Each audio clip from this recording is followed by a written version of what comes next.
A grand old sight is always good to see. Yeah, baby, you're telling me.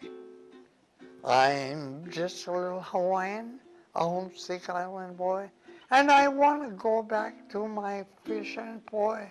I want to go back to my little grass shack in Kelikakua, Hawaii. Oh, where the huma huma nuka nuka apua go swimming by.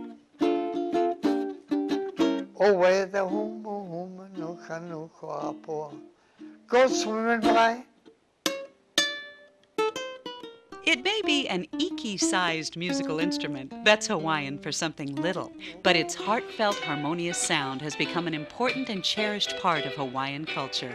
That's why the ukulele, or uke for short, is now one of the most familiar sounds on the Hawaiian music scene.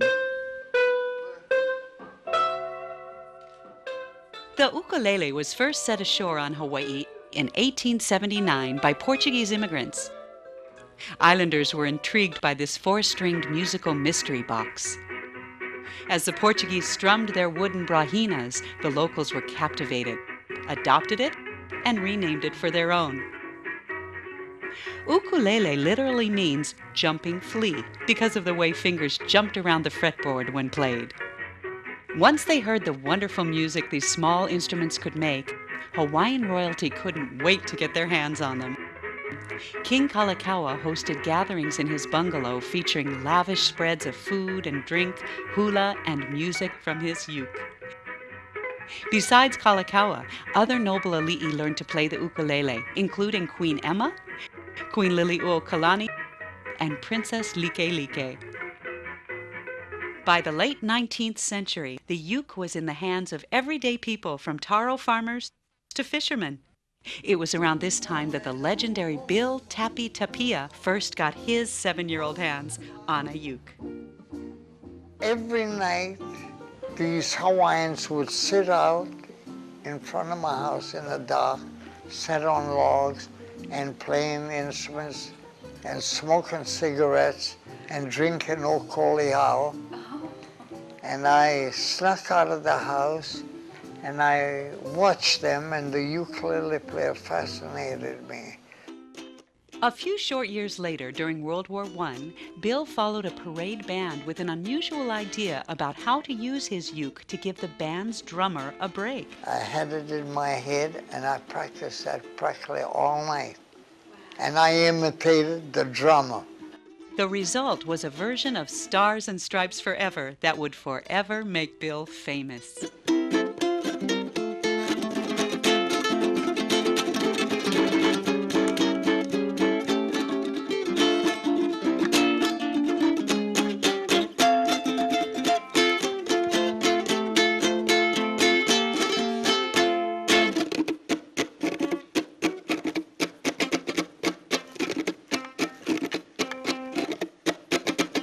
I played this when I was 10 years old, just the way I played it now.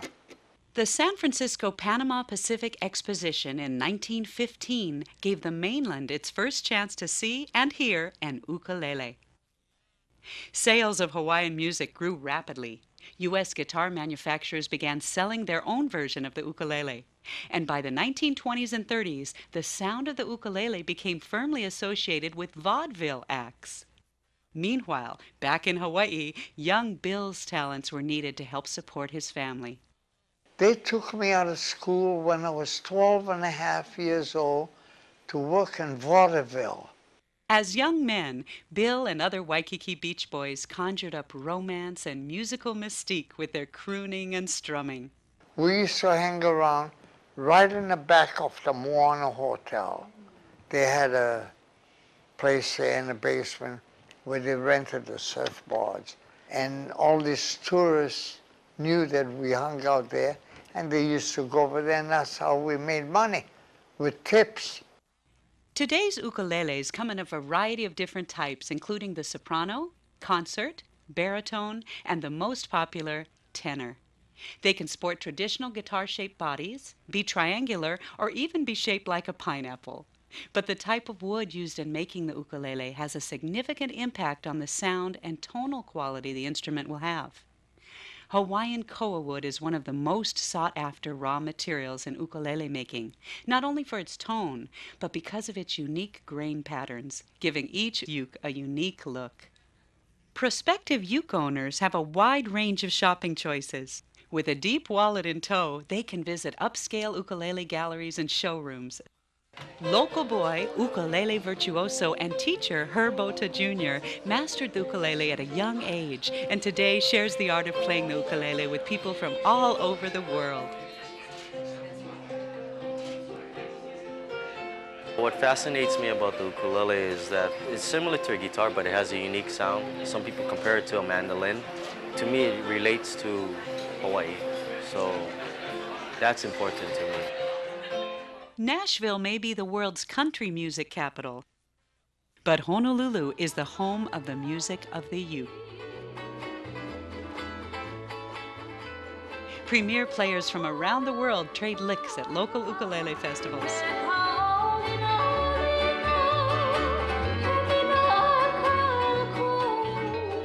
And lessons are given everywhere from established schools to city parks. Brothers on road crews strum out songs during their lunch breaks.